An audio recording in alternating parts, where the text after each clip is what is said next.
Bom dia, paz do Senhor Jesus, tudo bem com vocês? Eu espero que sim. Nessa manhã nós estamos aqui para gravar o Salmo 58 direto da cidade de Mata de São João, aqui na Bahia. E hoje nós vamos falar por que a Bíblia diz Salmo 58. A minha Bíblia tem por tema assim: uma oração pela justiça de Deus. Quando a justiça não puder ser vista, regozije-se em saber que ela triunfará, porque há um Deus que julgará com total justiça. O autor desse salmo é Davi. Acaso falais vós deveras, ó congregação, a justiça? Julgai retamente, ó filhos dos homens? Antes, no coração forjai iniquidades, sobre a terra fazei pesar a violência das vossas mãos. Aliene-se os ímpios desde a madre, andam errados desde que nasceram, proferindo mentiras. Tem veneno semelhante ao veneno de serpente. São como a víbora surda que tem tapado os seus ouvidos, para não ouvir a voz dos encantadores, do encantador perito em encantamentos. Ó Deus, quebra-lhes os dentes da boca, arranca, Senhor, os queixais aos filhos dos leões. Sumam-se como águas que se escoam, se amarrem as suas flechas, fiquem feitas em pedaços, como a lesma que se derrete, assim se vão, como aborto de uma mulher, nunca vejam o sol. Antes que os espinhos cheguem a aquecer as vossas panelas, serão arrebatados tanto os verdes como os que estão ardendo, como o pôr de um redemoinho. O justo se alegrará quando vir a vingança, lavará os seus pés no sangue do ímpio. Então dirá o homem: deveras há uma recompensa para o justo, deveras há um Deus que julga na sua terra. Que palavra dura! E quando Davi ele está relatando esta palavra, este salmo, ele está falando por quê? Porque naquele tempo tinham autoridades que distorciam a justiça, pessoas que não andavam segundo a lei do Senhor, pessoas que faziam balanças com duas medidas, que muitas vezes oprimiam o pobre, muitas vezes desfavorecia aquele que tinha o favor, dava-se um jeito. Então aqui Davi está falando de injustiça, e as palavras de Davi aqui são meias pesadas, né?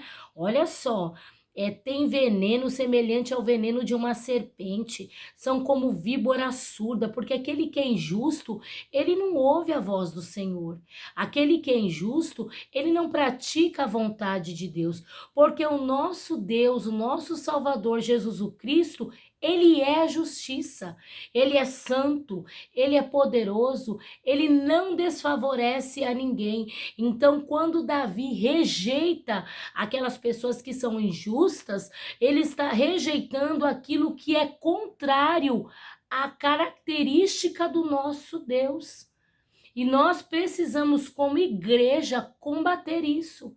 Nós não podemos nos aliançar com aquilo que é injusto, com aquilo que mente, com aquilo que defrauda, com aquilo que rouba, quem quer que seja. Muitas vezes nós nos posicionamos a favor de alguém, muitas vezes até na justiça, diante de um júri, para testemunhar em favor de uma pessoa, e muitas vezes, quantos de nós já não passamos por isso? Nós na íntegra não sabemos a verdade. E muitas vezes nós corremos o risco de ser injusto com alguém. E a injustiça, ela é o contrário da vontade divina para a sociedade, para essa humanidade.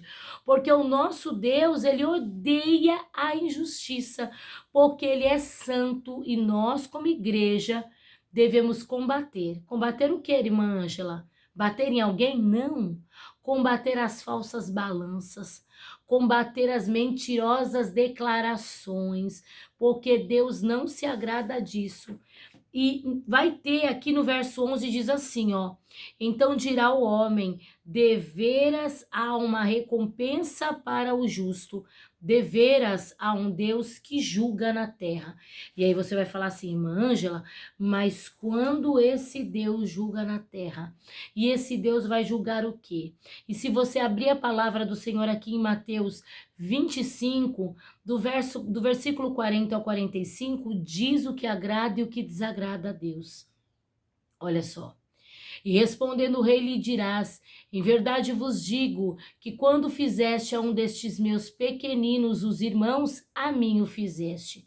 Então dirá também aos que estiverem à esquerda, apartai-vos de mim, malditos, para o fogo eterno, preparado para o diabo e seus anjos.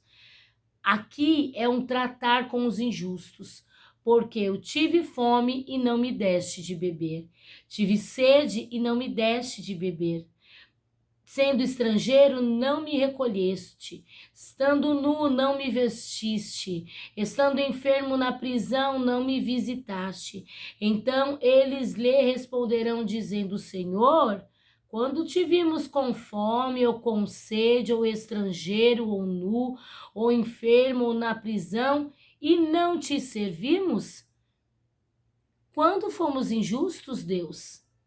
Então lhe responderá, dizendo: em verdade vos digo que quando a um destes pequenino o não fizeste, não o fizeste a mim. E qual será a paga? Irão estes para o tormento eterno, mas os justos para a vida eterna.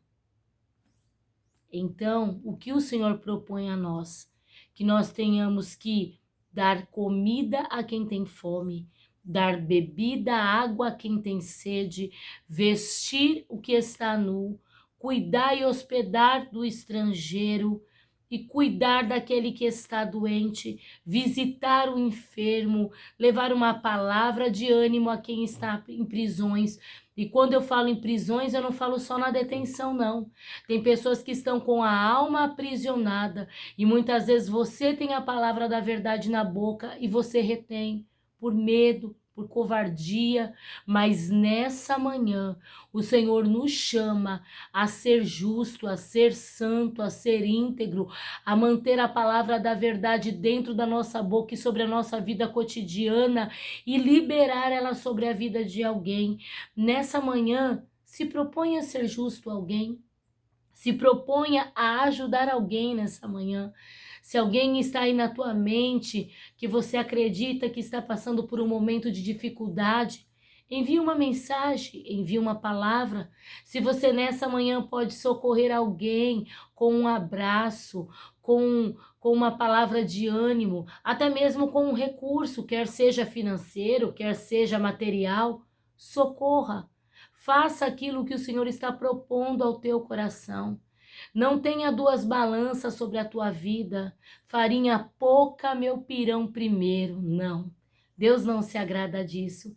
Deus se agrada daqueles que têm um coração liberados na presença do Senhor e são justos e são abençoadores e honram o próximo porque acreditam na lei da semeadura e têm a certeza de que aquele que retenha o bem para alguém e não faz, peca. Aqueles que não cuidam da casa negou a fé, é pior do que um incrédulo. Nessa manhã que nós venhamos ter a sensibilidade do Espírito Santo e que nós possamos ser diante do Senhor considerado justo. É claro que nós não somos perfeitos, mas o sangue de Jesus o Cristo nos purifica de todo o pecado, de toda a mazela, nos traz acesso ao Pai e o Espírito Santo que ficou para ser o nosso consolador nos impulsiona a fazer as obras do Senhor. Lembre-se, você ficou na terra para fazer as obras maiores do que as obras que o Senhor já fez. Que Jesus em Cristo vos abençoe, que você fique com essa palavra nessa segunda-feira e que você faça a diferença por onde quer que você passe. Deus abençoe tua vida, tua casa, tua família. Essa é a palavra do Senhor e eu te espero para o próximo salmo em nome de Jesus o Cristo.